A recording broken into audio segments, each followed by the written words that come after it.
galera, grande abraço para você que nos acompanha aqui no nosso canal no YouTube, o canal Papo 10. Você que nos acompanha toda semana um papo legal, um Papo 10, um entrevistado sempre importante pra gente. Antes da gente conversar com o Estevan Soares, técnico de futebol, inclusive que estava no time do Aliança nesse campeonato alagoano de 2021, deixa a gente mandar um recadinho aqui para os nossos parceiros do Papo 10, a Madeiras do Brasil. Você que está pensando em reformar, em construir, você que gosta sempre de ter o seu móvel planejado, vá direto na Madeiras do Brasil. Fica ali, próximo à Praça Raiol, no bairro de Jaraguá. Também o nosso amigo Pedrinho Tenório, lá de Massagoeirinha. Pois é, final de semana, né? Passou, com certeza você deu aquela passadinha lá do Massagoeirinha. Aquela cerveja gelada, aquele tira-gosto diferenciado e um cardápio especial para você. Massagoeirinha by Restaurante, na Ponta Verde e também na Jatiuca. Com certeza o Estevam, antes de retornar lá para São Paulo, ele vai de Massagoeirinha de novo, porque ele já teve algumas vezes aqui no seu dia de folga, enquanto técnico do time do Aliança. Mas Estevam, antes da gente falar desse projeto Aliança, como você veio para o time do Aliança, se a gente for falar também aqui do seu currículo como jogador e técnico, a gente vai passar umas 6 horas ou mais aqui. Enfim, é um prazer muito grande tê-lo aqui no nosso Papo 10. Tudo bem? Tudo bem, é um prazer participar desse papo agradável, desse canal maravilhoso. E estou muito feliz de participar, de estar junto, de falarmos principalmente de futebol, que é a minha praia, né? Agora em fevereiro eu completei 49 anos dentro dos campos, ou seja, foram 21 anos como atleta, desde a base do Guarani em 72, e como treinador já se vão muitos anos aí, ou seja, são 49 anos 48 anos dentro do campo, né? Dentro do futebol. E é um fator importante, mas como o futebol está na veia da gente, a gente nunca se cansa, então a gente vai ser inteiro. Bom, você já antecipou, você começou no Guarani, mas você como jogador de futebol, como atleta profissional, você jogou em grandes clubes do futebol brasileiro. E aqui no Nordeste você jogou em 3 grandes dele, né? Jogou no Vitória, jogou no Bahia e jogou no Sport. É aí onde eu quero chegar. A gente já vai começar assim, polemizando o nosso papo. Posso falar mais um? Pode. O Sampaio Corrêa. Sampaio Corrêa também, no Nordeste, né? Pois é, mas eu já quero apimentar esse nosso papo aqui da seguinte maneira. Para quem não sabe, ou muita gente sabe, mas alguns não sabem. Aquele campeonato polêmico de 87, aquele campeonato brasileiro de 87, o Estevan Soares era zagueiro do time do Sport. E aí eu lhe pergunto o seguinte, quem foi o campeão brasileiro de 87, Estevan? Olha, não só zagueiro, como capitão do time, né? E eu tive a felicidade de ser o primeiro capitão a levantar a famigerada taça das bolinhas. E eu sempre respondo com uma pergunta, eu sempre respondo com um questionamento muito sério. No Brasil, se nós tivéssemos uma justiça muito séria, um desporto sério, ou seja, as coisas fossem mais sérias, Flamengo e Internacional naquele ano seriam suspensos de 2 ou 3 anos das competições sul-americanas ou que tivesse pela frente.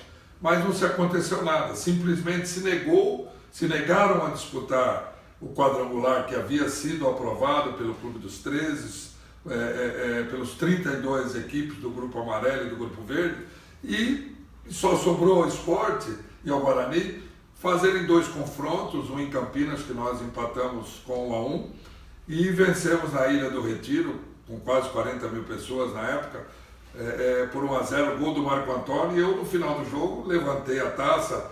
A taça foi para Recife. A taça foi para Recife e uma situação que perdurou por quase 30 anos. Na Justiça passou-se por todas as instâncias necessárias até chegar ao Supremo, e há um ano atrás o Sport foi definido, não tem mais reversão, o campeão brasileiro de 87. Os flamenguistas vão reclamar, vão chorar, mas já era. Agora me fala uma coisa, você como técnico de futebol, você trabalhou já no futebol carioca. Sim, no Botafogo. Inclusive no Botafogo. Mas caso você tivesse trabalhado, ou venha trabalhar ainda no Flamengo, porque a gente sabe que o seu currículo é muito vasto e vitorioso, diga-se de passagem. Aí o Estevam chega no Flamengo, o repórter lá no Rio pergunta, Estevam, quem foi o campeão de 87? Olha, eu acho que a gente não pode ir contra a nossa mente, contra a nossa imagem, contra a verdade. Eu, claro, com muito sufoco, porque eu estaria falando para uma nação terrível, claro. E quando se toca nessa polêmica, o flamenguista ele apela, assim como, né, o Leonino de Recife, isso. O Sport, você fala que ele não é campeão, ele fica louco. Eu iria dizer que o Sport é o legítimo, foi o legítimo campeão e é o legítimo campeão de 87. Muito bem. Você se lembra desse time do Sport? Lembro. Flávio, goleiro, Betão, lateral direito, Estevam, Marco Antônio, o lateral esquerdo, José Carlos Macaé, que faleceu depois de uma semana de nós conquistarmos esse título. Eu tive com ele o dia inteiro, ia para Recife ver ia para Salvador ver minha família. Nos despedimos, à noite ele estava meio alcoolizado, pegou um carro para ir para Caruaru, bateu e morreu. O meu campo era o Rogério, volante, meia esquerda, o Zico, meia direita, o Ribamar. Ponta direita, o Robertinho, centroavante, o Nando, ponta esquerda, o Neco. O treinador do módulo amarelo da primeira fase foi o Emerson Leão, sim. Que havia encerrado a carreira alguns meses antes e assumiu a sequência de treinador. E quando o Leão saiu ao final do módulo amarelo para a disputa do cruzamento, veio na época o Jair Pisserni. Então o treinador campeão foi o Jair Pisserni, presidente Homero Lacerda. Uhum.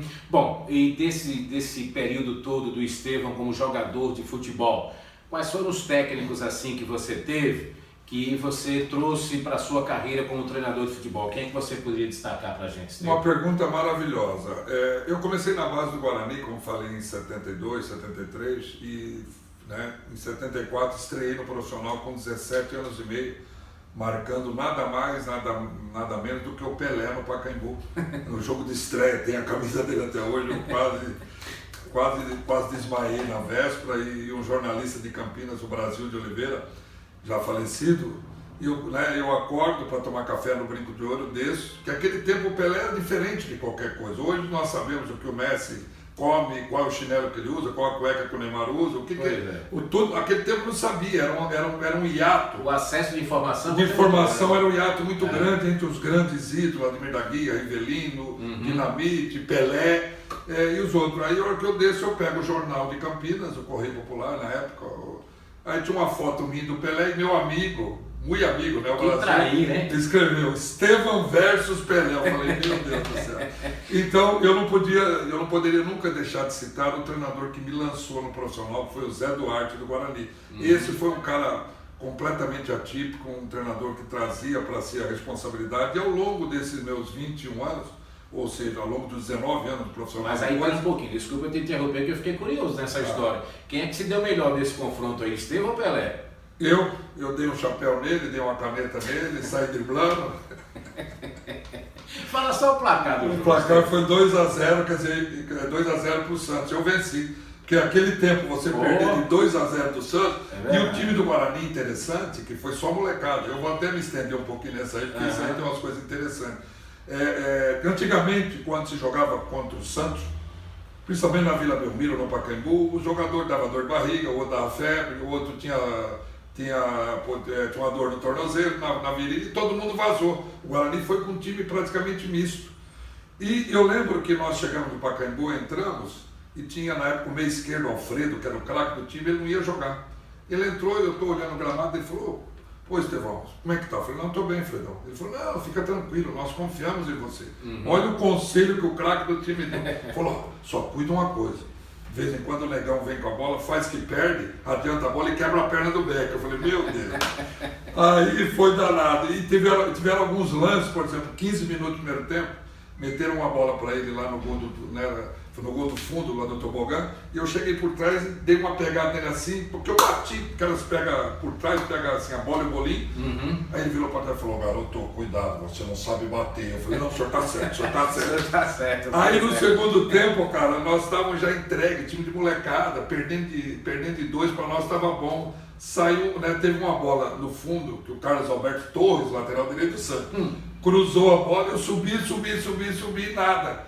Aí o Pelé no segundo pau, de cabeça no ângulo do Tubia, espalmou, e eu abaixei, espalmou para escanteio, eu abaixei a cabeça, fiquei todo derrotado assim. Ele falou: garoto, eu olhei, ele falou assim, ele falou: quando a bola estiver no fundo, olha, um olho na bola e um olho no atacante, você só olhou a bola. Eu falei, sim, o senhor tá certo, o senhor tá certo. Quer dizer, o Pelé, além de ser o que era, ele ainda tirava essa onda com os caras. Acho que ele viu que eu tava tremendo, mas eu fiz uma boa partida, tanto que ali foi o lance da minha carreira. E eu, né, e ali no fim, esperando terminar o jogo, teve outro lance com o Edu, ponta esquerda, da seleção da Copa de 70. Olha os nomes que o Estevam está citando aqui. Clodoaldo. Carlos Alberto Torres, Ceras, goleiro. Pelé. Ceras. Meu Deus do céu. Aí teve uma bola, 44 do segundo tempo, ele meteu uma bola pro Edu, e o Edu, ponta esquerda, não foi. O apelido do Edu era Bundão, né? Aí ele, Edu, filha, não sei do que, e começou a xingar o Edu, seu fera, babá, vem na bola. E eu tô assim, moleque, esperando acabar o jogo para pegar a camisa do rei. Aí eu tô olhando para ele assim, e ele, vai, o Edu falou, não ferra, rei, deixa pra lá. E eu pensei, falei, será que ele tá achando que nós vamos empatar o jogo? Ele 44 segundos. Quer dizer, então, aí nota-se, percebe-se como esse cara, por que ele foi o rei? Como ele era dentro do campo. Quando um time de moleque, nós entregue, eu esperando acabar, o juiz apitou, abracei ele, falei, ele me deu a camisa. E o pior de tudo, Estevam, é que eu acho que você já ouviu isso também, eu já ouvi, eu acho isso uma aberração. Eu já ouvi gente falar o seguinte, se fosse hoje o Pelé não jogava. Eu acho que o Pelé ele voava ainda mais, com esse condicionamento físico que se tem, fisiologia, fisioterapia, gramado, bola. Os gramados, a bola parecia um pois é, ovo. E quando chovia... Gramado, a bola batia e pulava. Hoje os gramados só de arena, isso aí é tudo... Eu costumo falar uma coisa que eu acho muito interessante. Eu estou com 64 anos, mas eu vivo o momento. Para mim, você fala, Estevam, você está ultrapassado, eu vivo tudo que tem de treinamento, de mais moderno, de palestras, de reuniões. Eu não gosto de falar, porque antigamente sempre você ganhou dinheiro. Antigamente tinha craques, mas tinha cabeça, nem que fala, antigamente só tinha craque, hoje não tem. Mentira! Antigamente tinha bons jogadores? Tinha, só que era outra coisa. A parte tática era menos difundida, a parte de marcação, a parte física, o atleta corria 5, 6 quilômetros, hoje corre 8, 9, 10, a média de um jogo, certo? Tinha jogador bom? Tinha, mas tinha cabeça de bagre também. Hoje tem jogadores ruins? Tem, e tem jogadores bons. Mas também. eu entendo você. Só que mudou tudo, né? Mas eu entendo assim, eu concordo em tese com você, só que eu costumo dizer o seguinte, antes nós tínhamos jogadores de futebol, hoje nós temos atletas de futebol. Né? A diferença é essa. A diferença foi depois da Copa de 74, que a Alemanha e a Holanda encantaram o mundo, a Holanda com o carrossel holandês, e nós importamos para nós a parte física. Nós não tínhamos. Nós treinávamos muito pouco, o jogador bebia, era aquela loucura de peso, não sei o quê. Então, nós nos tornamos europeizados profissionalmente. Agora, isso foi bom ou ruim para o nosso Muito bom. Mas isso no aspecto físico e no aspecto técnico? No aspecto técnico, eu acho, eu comentava até com uns amigos hoje à tarde, falava sobre isso, eu acho que são duas vertentes que nós temos que mudar urgentemente.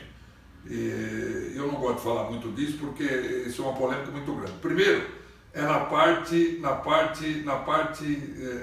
organizacional dos clubes. Hoje está muito complicado, os clubes ficaram refém dos empresários, ficaram refém de outras coisas que rodeiam o clube. Nós esquecemos de dar, como se diz, de dar a responsabilidade para o atleta. Você é jogador, então você tem responsabilidade, tem isso, tem aquilo. Isso é uma coisa muito importante. Nós só damos para os jogadores, só damos os direitos. Esquecemos um pouco dos deveres. E cobrar os deveres. Cobrar os deveres. E a outra coisa é a parte técnica. Aí entra na pergunta que você falou antes, nós copiamos a parte física da Europa, que foi maravilhoso, só que nós fomos buscar a parte técnica de lá. Eu acho que não, a parte técnica nós temos aqui. E hoje você não faz é só treinamento reduzido, é só campo reduzido, é só toque. E bola parada. E bola parada. Nós esquecemos, nós treinadores, formadores, esquecemos de pegar os meninos com 12, 13, 14, 15 anos, aonde se aprende as coisas. Vamos trabalhar o quê? Vamos trabalhar a perna não dominante dele.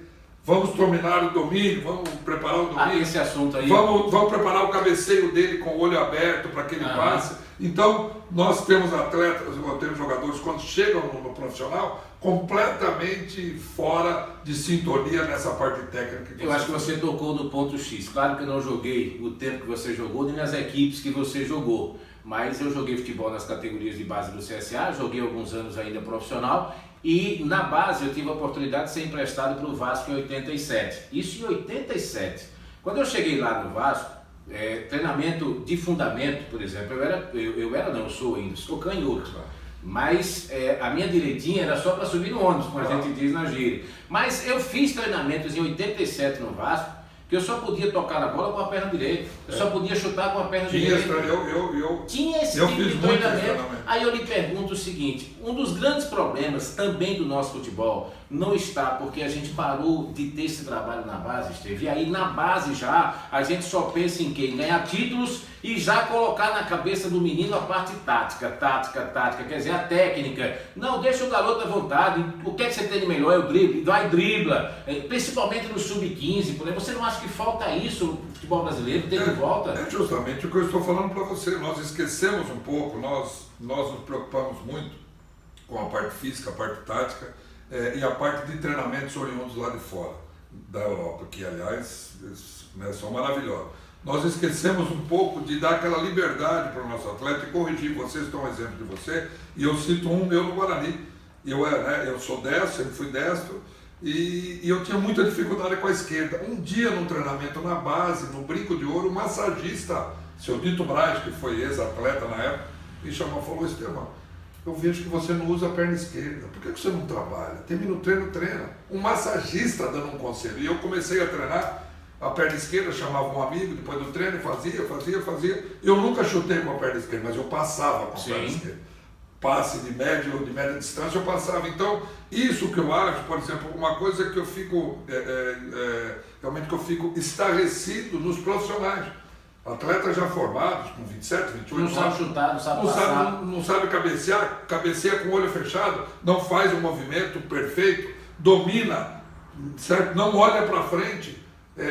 Eu tive um treinador desde o começo que ele falava isso para mim: você dominou a bola, a primeira opção é você olhar para frente, a segunda para o lado, não deu, a terceira é para trás. Hoje nós olhamos para trás e dá para o goleiro, dá para o zagueiro e começa aquele jogo feio. Então essas coisas eu falo e bato em cima, mas isso aí vai ter que ter um simpósio nacional muito grande, vai ter que vir uma coisa da CBF para se discutir isso, para nós retomarmos. Eu vejo com muito pessimismo. Se nós não fizermos esses dois segmentos, fora do campo, nos organizarmos como clube, como disciplina, atleta, clube, e dentro do campo, na parte técnica, nós só não vamos perder para a Bélgica, nós vamos perder daqui a pouco para a Bolívia, para a Venezuela e aí por diante. E que dificilmente a gente vai voltar a ganhar uma Copa. Né? Dificilmente. Bom, voltando aqui à questão dos técnicos, então você citou o técnico que te lançou, e os outros? Eu tive a felicidade na minha vida de ter treinadores da melhor qualidade. Citei o Zé Duarte aqui, começou,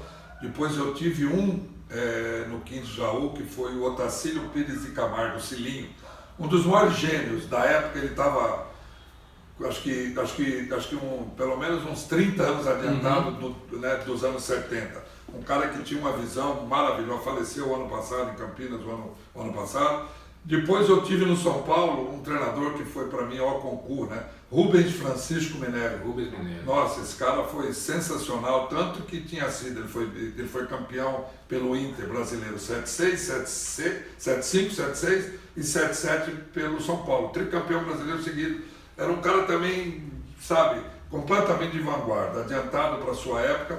E aí, ao longo da carreira, tive no Guarani um pouco antes o Tim, Elba de Padoalimba, já estava no fim de carreira, na época já meio cansado, mas tinha ideias maravilhosas.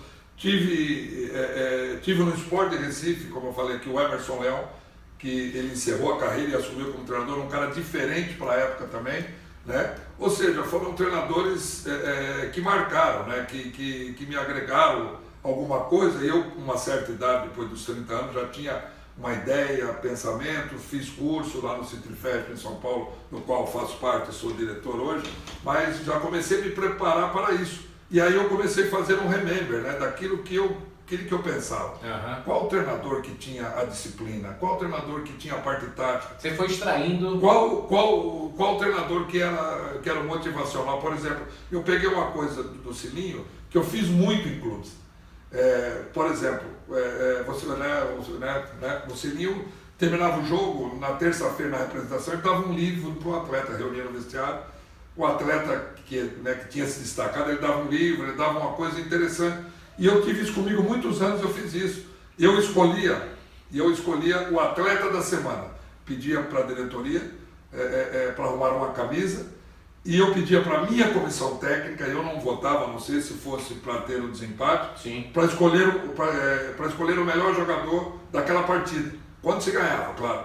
A minha comissão votava, o eleito eu comprava um presente, uma calça jeans, um tênis, um perfume, uma coisa assim. Você imagina terça-feira na representação, na segunda-feira os jogadores estavam ávidos para ver quem foi o atleta da semana, ganhava a camisa, eu dava a primeira e aí fazia aquele suspense. Então, isso era uma coisa motivacional que eu extraí do Cilinho. O Cilinho era completamente isso aí, ele fazia de tudo, usava todos os argumentos para poder vencer uma partida. Então foram alguns treinadores. E taticamente, quem foi o que mais te impressionou? Taticamente, além do Cilinho, que também era um avião, eu acho que o Rubens Minelli. O Rubens Francisco Minelli, ele no ano de 77, quando eu cheguei no São Paulo, eu cheguei com 21 anos, era um sonho, imagine. E o Minelli já tinha extraído muito da seleção holandesa de 74. Daquele futebol compacto, daquele famoso carrossel, famoso carrossel. O Inter, ele chegou perto com o Inter em 75, 76, aquele time de Figueroa, Falcão, Batista, todos aqueles caras, né? E no São Paulo também ele fez isso, era um time de marcação terrível, marcação homem a homem, que não existia naquela época. Eu lembro um jogo no Morumbi, São Paulo e Corinthians, e ele falou para mim: Estevão, você entra e marca o Sócrates. O jogo inteiro, para mim era o que eu queria. Aí teve um lance lá na defesa do Corinthians, no fundo lá do Morumbi, no gol do fundo. Isso, São Paulo e Corinthians. São Paulo e Corinthians, eu no São Paulo. Aí o Sócrates foi lá de lateral direito, dentro da área dele, e eu tô lá, imagina um back central lá. Aí ele falou: Estevão, você tá louco? Pô, vai pra lá. Eu falei: vai falar com o homem lá no banco, ele que mandou vir aqui. Me larga.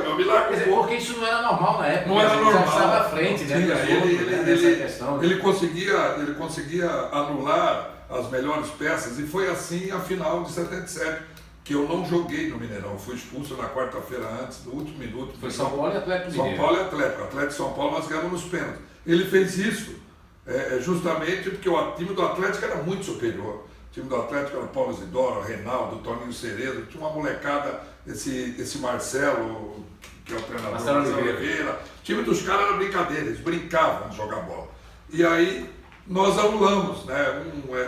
Um em cima do Toninho Cerezo, o outro marcando individualmente o Reinaldo, e levamos para a prorrogação, para os pênaltis. E aí nos pênaltis, um dos jogadores do Atlético a perder os pênaltis, o Joãozinho Paulista. Joãozinho que é daqui, que jogou, jogou aqui no CRB. Eterno ídolo da torcida do Clube de Regatas Brasil. É isso mesmo. Bom, Estevão, aí entra o Estevão técnico de futebol. Qual foi a sua primeira equipe como treinador? Então, eu já com 37 anos, eu tinha comprado o meu passe em 83 na Portuguesa. Quando eu saí de São Paulo, fui vendido para o Joinville. Eu estava com dificuldade, aí eu comprei o meu passe. Eu tive um dinheiro, vendi um apartamento na época, fiz um negócio, comprei, que era uma coisa que era completamente atípica. Isso. Quem tinha o passe livre naquela época eram os marginais, eram os bêbados, os caras que não tinha, quer dizer, eu comprei o passe. Eram os boleiros, ou então quem não prestava. Quem não prestava, falou bem a prova. Eu comprei lá no Joinville, depois emprestei uma parte do dinheiro que faltou, ou seja, aí eu aluguei para a Portuguesa, e eu comecei a ter essa visão de que eu falei: pô, tenho que jogar agora por mim e pela minha carreira. E aí, em 93, eu vim para o Primavera de Indaiatuba, um time do lado de Campinas, entre Campinas e São Paulo. E eu vim num projeto que era do Juan Fígaro, empresário, né? O gerente era o Eli Carlos, irmão do Silas, meia do São Paulo, ex-meia do São Paulo. E o Eli falou: Estevão, você vai vir aqui, você vai dar aula pra gente num projeto que eu tenho na escolinha, você vai jogar e eu vou te fazer treinador. E eu já no fim de carreira, não estava aguentando muito mais, tinha ficado 1 ano e meio parado em Salvador, eu morava na época em Salvador, que minha primeira mulher era de lá. E aí um dia, num jogo lá contra o Serra Negra, um time lá perto, 20 minutos de jogo, estava 3-0 para o Serra Negra. Tinha um pretinho centroavante, tal de Nando, não esqueci, esse cara não acabou. Quando eu ia nele, o que eu virava, ele já estava no alambrado, comemorando o gol. Falei, meu, onde eu vou achar esse jogador? Aí terminou o jogo, peguei o carro, fui para São Paulo, na terça-feira eu me representei em Dayatuba. O Eli Carlos, eu troquei de roupa para ir para o treino, ele me chamou. Dayatuba, São Paulo, é 1 horinha de carro. Ele falou, Estevão, vem cá, na minha sala. Eu falei, né? E ele falou, rapaz, eu estava pensando, faltam 2 jogos aqui. Queria que você dirigisse esses 2 jogos.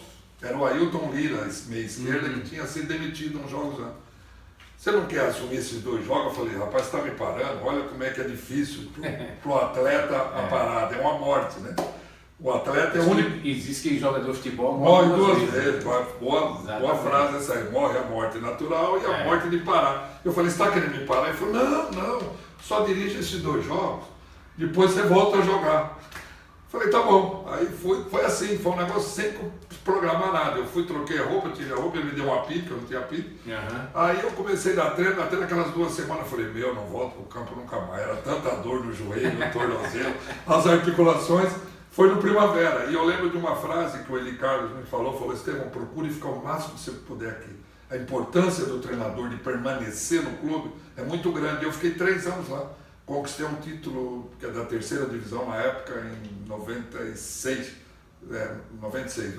95, nós fomos campeões paulistas. E dali minha carreira decolou. Muito bem, esse é Estevão Soares, que está batendo um papo 10 conosco hoje aqui no nosso canal do YouTube. Deixa eu dar aquele recadinho para você que está a fim de construir, está a fim de reformar, aquele imóvel planejado para sua casa, vá direto na Madeiras do Brasil, que fica na praça, próxima à Praça Real, ali no bairro de Jaraguá. Madeiras do Brasil. Um abraço também para toda a galera do Massagueirinha, bar e restaurante, você que gosta daquela cerveja gelada, aquele tira-gosto, frutos do mar, aquele cardápio diferenciado, tanto na Ponta Verde como também na Jatiuca. Massagueirinha, bar e restaurante. Bom, Estevão, aí você começou como técnico e também esse currículo assim é excepcional. E eu destacaria, claro, Palmeiras e Botafogo. Vamos colocar assim, né? Eu estou falando em termos de clube, né?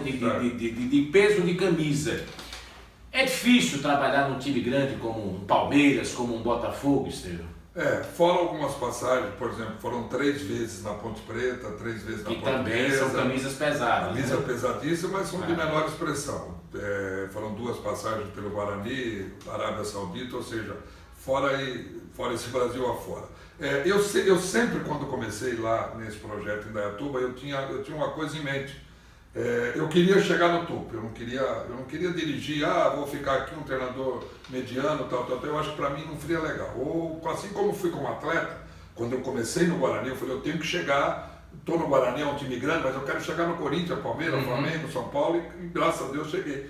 E meu objetivo também como treinador não era diferente. Mas eu sempre soube, sabia, e depois quando comecei a militar, eu vi que era um negócio terrível, existem muitas coisas por trás que você não sabe. E aí foi aquela luta, e sobe, desce, vai para um lugar não dá certo, vai para o outro dá certo, vai para cá, para lá, até que em 2004 eu tinha feito uma renovação com o CRB, para voltar para cá em dezembro, estava esperando começar o ano, começar 2 de janeiro para vir embora. Dia 28 de dezembro, toco o telefone, era o diretor da Ponte. Ô Estevão, Da Ponte ou do Palmeiras? Da Ponte Preta. Você não quer vir para cá? Eu falei, poxa, mas eu estou com o CRB e eu ia ganhar um salário aqui de 8 mil, uma coisa assim. Você tem uma ideia dessa conversa. Aí ele falou, mas não temos dinheiro, eu sei que você é chato para isso, que a Ponte Preta estava meio quebrada. Eu falei, não temos dinheiro, não quero que você vá para, não quero que você vá para Lagoas, não. Você vai ficar aqui com a gente e tal. Eu falei, mas quanto você paga? Não tem dinheiro? Não, só pago 30. Eu ia ganhar 8. Eu falei, espera um pouquinho que eu vou lá com a minha mulher, eu já desliguei o telefone, dei 30 segundos, falei com ela. Eu liguei para o pessoal do CRB, você fica... E aí foi uma benção. E foi esse trabalho da Ponte? Esse trabalho da Ponte, eu liderei o Campeonato Brasileiro. Começou em janeiro com um time simples, sem grandes investimentos, trabalho campo, né? Eu liderei o campeonato, aliás, fiz o Campeonato Paulista, ficamos em 4º lugar. Começou o Campeonato Brasileiro, na 8ª rodada, na 8ª, 7ª rodada, eu liderei o Brasileiro. Aí veio a proposta do Palmeiras, aí eu falei, eu não posso. Não tinha condição como ficar, porque era um desejo, era um sonho. Realização do sonho. Um time grande, e aí foi muito legal. A gente escuta muito, somente as pessoas do mundo da bola, falar o seguinte: olha, o submundo do futebol, ele é muito sujo. Você concorda? E tá pior ainda, né? Sempre foi sujo. Isso aí eu estou falando de 48 anos atrás, quando eu comecei, mas era um sujo puro, né? Era uma coisa, era um sujo puro, é ótimo. Então qual é a diferença do sujo, se é que a gente pode colocar assim? Antigamente nós tínhamos uma coisa seguinte, antigamente futebol era uma paixão. O presidente do CRB, o presidente do CSA, o presidente do Aliança, se existisse naquela época, era o abnegado do clube. Era um cara que punha dinheiro, faltava um pagamento, chegava no fim do mês, quanto é? Ele ia lá e punha o coisa. Não estou dizendo que hoje não seja. Ou seja, na época o clube explorava o dirigente, hoje o dirigente, alguns deles... Hoje alguns deles, não estou dizendo aqui, o CRB, estou citando só como exemplo. Claro, aqui nós temos abnegado, temos o Tenório no CSA, que é um abnegado, que faz tudo aí há muito tempo, nós trabalhei com ele. O deputado Marcos Barbosa, há muitos anos, Marcos Barbosa, sensacional, que está pondo dinheiro, que está ajudando. Aliás, hoje, tanto o CRB como o CSA são clubes, tornaram-se maiores ainda no Brasil. Mas hoje o futebol está entregue a pessoas que querem ter a vantagem. E são duas vertentes também que eu falo muito. O futebol ele tá entregue muito à incompetência administrativa e a corrupção. A corrupção dentro do futebol. Então, quando você vai para um clube e tem essa corrupção, tem a incompetência administrativa de muitos e tem a corrupção, não há clube que aguenta. Para citar um exemplo, 2009, o Palmeiras pagava 3 treinadores: Vanderlei Luxemburgo, Filipão e o Muricy no Campeonato Brasileiro. Que loucura é essa? Que incompetência é essa técnica de você...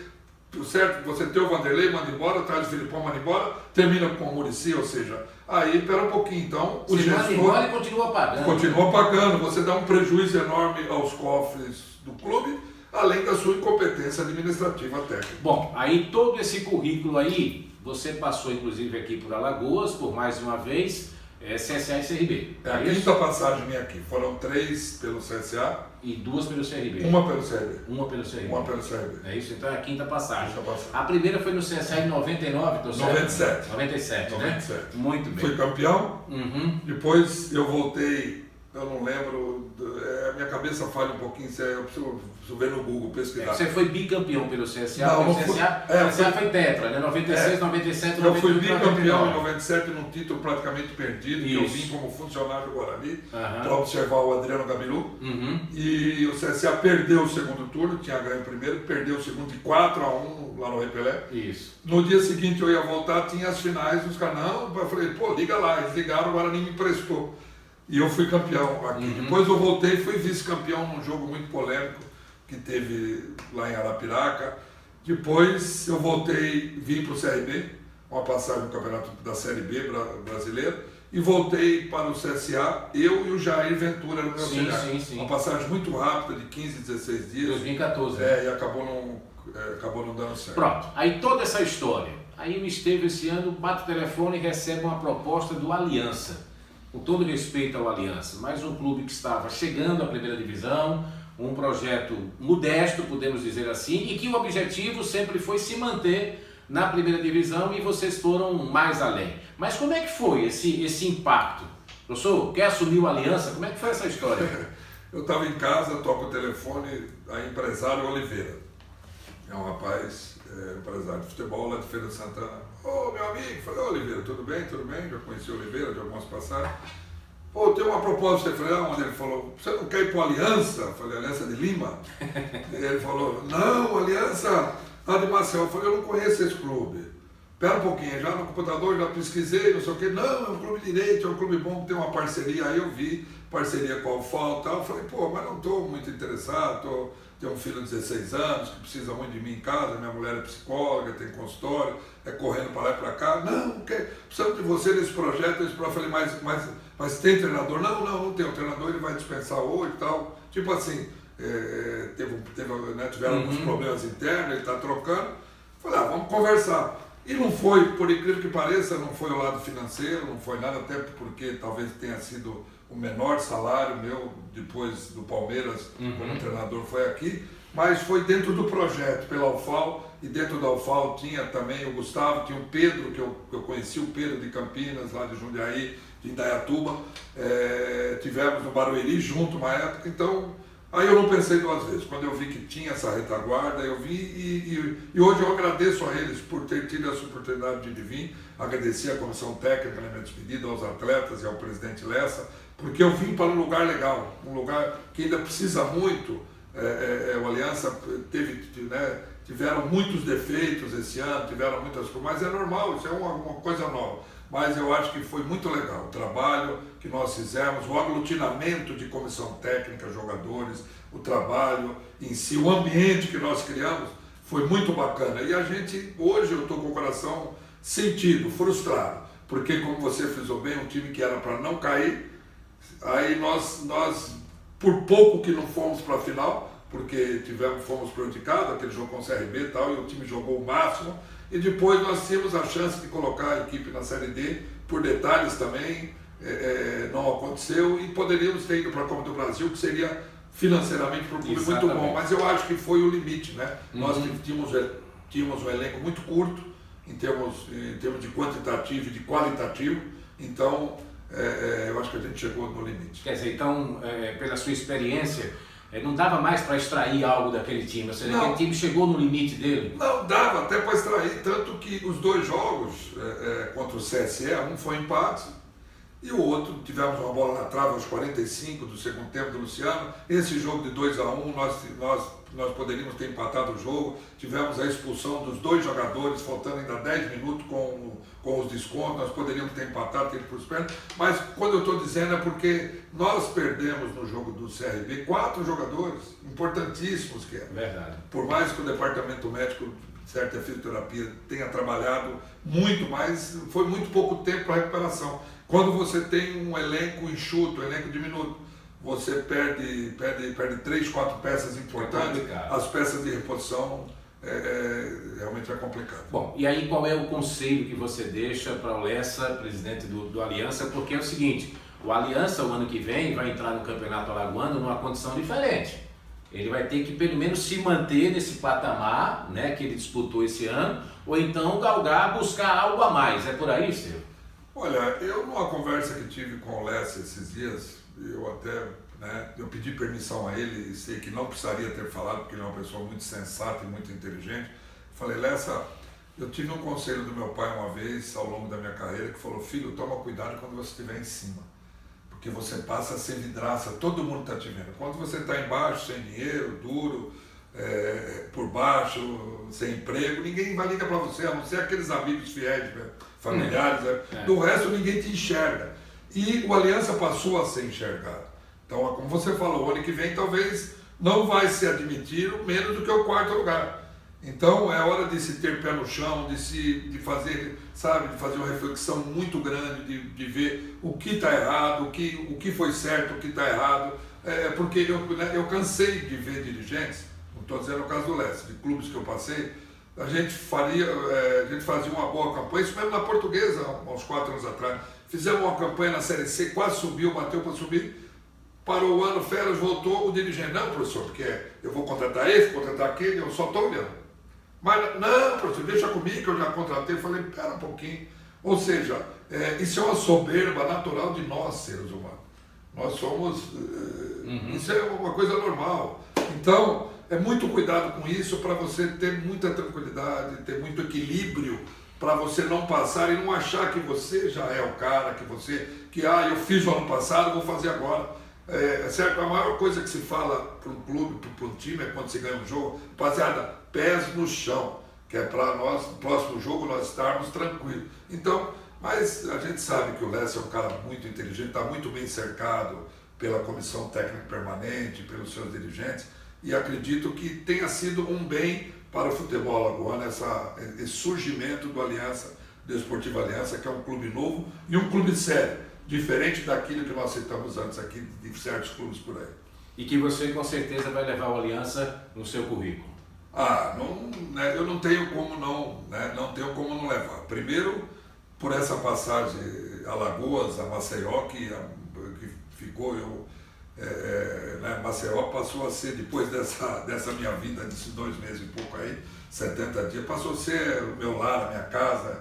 Estou muito triste porque eu queria ter ido até a final, queria ter chegado aí a disputar essa final aí, do interior, né, do interior dos times menores, 3º e 4º lugar da Copa do Brasil, mas vai estar sempre no coração. A aliança faz parte, e mais importante, eu acho que talvez o maior prêmio que você sabe disso, você jogou, que o atleta ou que o ser humano possa ganhar dentro do futebol, além de títulos, dinheiro.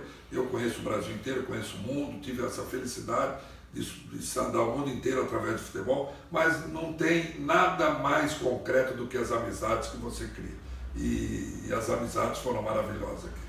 Valeu, Estevão. Obrigado pelo nosso papo. Foi bacana, gostei muito. Valeu. Conversamos, portanto, essa semana com o professor Estevão Soares. Pois é, Estevão que tem uma história no futebol brasileiro, enfim, e que conversou conosco aqui no nosso Papo 10. E para você que assiste o nosso canal, não esquece, tá? Aciona aí o sininho, se inscreve no canal, tá certo? E nos acompanha com certeza toda semana com um convidado especial. E mais uma vez, desejando aqui e agradecendo aos nossos parceiros do projeto Papo 10, a Madeiras do Brasil. Para você que vai construir, para você que vai reformar, vá direto em Madeiras do Brasil, que fica ali no bairro de Jaraguá, próximo à Praça Arraiol. E para você que gosta daquela cervejinha, gosta daquele almoço com a sua esposa, com seus filhos, ambiente familiar, com aquele cardápio diferenciado, não pense, não fique perguntando onde você vai. Vá direto também lá no Maçagueirinha, Bar e Restaurante, ali na Jatiuca e também na Ponta Verde. E o Papo 10 vai estar de volta na próxima semana. Até lá, tchau!